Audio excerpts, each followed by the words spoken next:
So hello दोस्तों, कैसे हो आप सभी? आई होप सभी बहुत अच्छे हो। मैं हूँ आर्यन एंड मैं आपके साथ आज एक रियल हॉरर इंसिडेंट शेयर करने जा रहा हूँ। एक कहानी है बैंगलोर के एक फ्लैट की। एंड ये कहानी स्टार्ट होती है जब वहाँ पे रहने के लिए एक न्यू कपल विद्या एंड विशाल आते हैं। वो अपना वहाँ पे सामान शिफ्ट कर रहे होते हैं कि उनके जो पड़ोसी हैं वो उन्हें बताते हैं कि ये फ्लैट सही नहीं है। यहाँ पे कुछ अजीब सी चीज़ें होती हैं। एंड यहाँ पे जो भी पहले रहने आ चुके हैं उन्होंने भी यहाँ पे वो महसूस किया। इस वजह से उन लोगों ने वहाँ पे फ्लैट खाली कर दिया कुछ ही दिनों में। सो विशाल ने ये सब बातों को बहुत ही सीरियसली नहीं लिया। एंड वो उन्हें बोला कि मैं इन सब बातों पे विश्वास नहीं करता एंड ये सब बस अफवाहें हैं, ऐसा कुछ भी नहीं होता। तो विद्या ने भी ये सब सुन के उसे भी कुछ अजीब सा लगा। एंड वो जो पड़ोसी की बात थी वो उसके जहन में बैठ गई। उन लोगों ने अपना वहाँ पर सामान शिफ्ट किया एंड सामान शिफ्ट करते करते रात हो गई। तो विद्या एंड विशाल ने अपना डिनर किया एंड वो दोनों फिर सोने के लिए बेडरूम में चले गए। तो फिर वो दोनों सो ही गए थे कि आधी रात को जब कुछ अजीब सी आहटें आई दिव्या को, तो उसकी नींद खुल गई। एंड नींद खुलने के बाद उसने उठ के देखा तो वहाँ पे उसे कुछ भी नहीं दिखा। एंड उसने देखा कि वो विंडो खुली हुई है, शायद उससे हवा आई है। इस वजह से उसे कुछ ऐसा महसूस हुआ तो उसने जाके विंडो को बंद कर दिया। तो फिर वो अपने बेड पे आके लेटी थी कि उसे कुछ अजीब सी साउंड आई, लाइक कुछ गिरने की। तो फिर बेड से उठ के गई एंड वो हॉल में जाके देखी कि वहाँ पे कुछ गिरा है।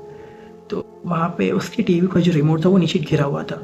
तो उसने सोचा कि कुछ चूहे वगैरह होंगे तो उनकी वजह से वो गिर चुका है। तो फिर उसने वो उठाया एंड फिर वो अपने बेडरूम में आके लेट गई।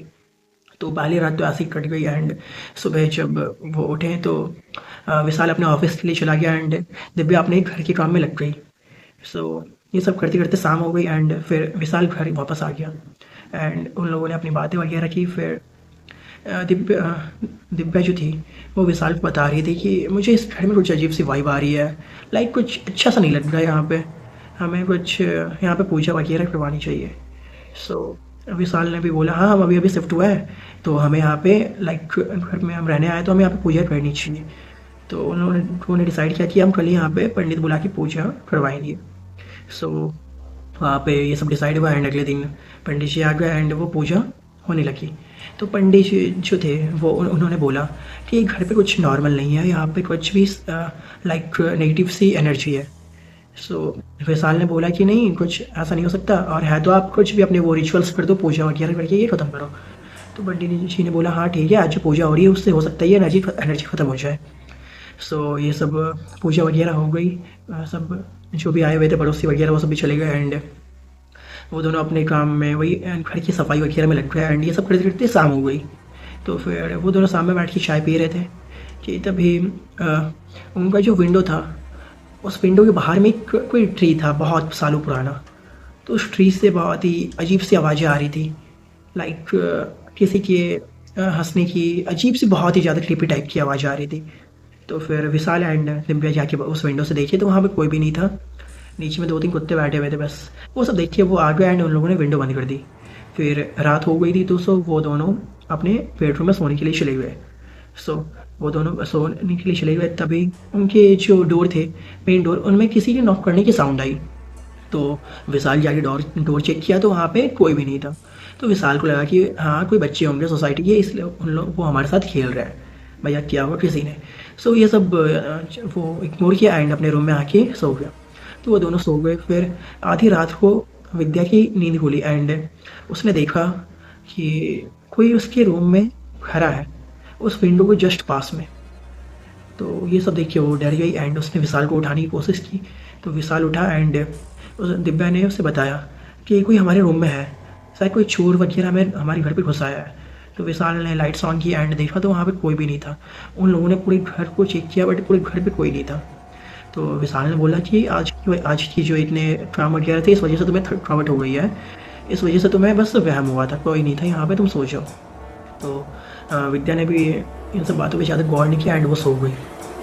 कुछ टाइम बाद सुबह हो गई एंड वो दो विशाल अपने ऑफिस के लिए चला गया एंड दिव्या जो थी वो अपने घर के काम पे लग गई।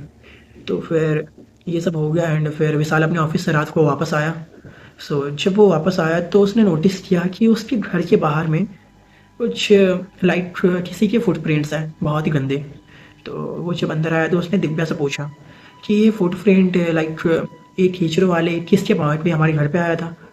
तो मैंने बोला नहीं, कोई भी नहीं आया था, मैं तो यहीं हॉल में बैठी हूँ डोर के सामने, तब से कोई भी नहीं दिखा मुझे एंड कोई नॉक भी नहीं किया था डोर पे। तो फिर विशाल ने ये सब इग्नोर किया एंड उसने बोला कि चलो खाना खाते हैं। तो फिर दोनों खाना खाने बैठ गए एंड उन्होंने अपना खाना ख़त्म किया एंड देन वो दोनों अपने बेडरूम में सोने के लिए चले गए। सो इस रात जो हुआ, इस वजह से दिव्या एंड विशाल ने इस फ्लैट को खाली करने का डिसीजन लिया। सो इस रात हुआ ये कि जब वो दोनों सोने चले गए तो दिव्या की रात में अचानक से नींद खुली एंड उसने देखा कि उसके गले पे किसी ने अपना हाथ डाला हुआ है एंड उसके गले को कोई दबाने की ट्राई कर रहा। तो ये सब देख के वो बहुत ही ज़्यादा डर गई एंड वो चिल्लाने की ट्राई कर रही थी बट वो चिल्ला नहीं पा रही थी।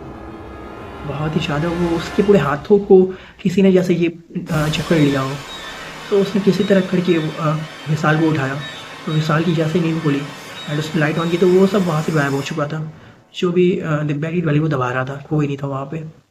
बट विशाल ने देख लिया था कि हाँ कोई है यहाँ पे, लाइट जलाने से पहले कि कोई इसके गले दबा रहा है। सो वो सब देख के उसने लाइट्स ऑन की थी। सो उसके बाद दिव्या को उसने पानी वगैरह पिलाया एंड दिव्या ने उसे बताया कि यहाँ पर कोई लाइक औरत थी जो मेरी गले दबाने की ट्राई कर रही थी, मुझे मारने की ट्राई कर रही थी। सो ये सब देख के विशाल ने बोला हाँ मैंने भी देखा था, मेरे को भी महसूस हुआ था कि यहाँ पे है कोई। सो दिव्या बोल रही है कि अब हमारे यहाँ पे रहना सही नहीं है। तो विशाल ने भी बोला हाँ ठीक है, हम आज रात की बात है, बस कल सुबह हम ये फ्लैट खाली कर देंगे। सो कल सुबह इन दोनों ने अपना सामान वगैरह सब पैक कर लिया एंड वो फ्लैट को खाली कर दिया।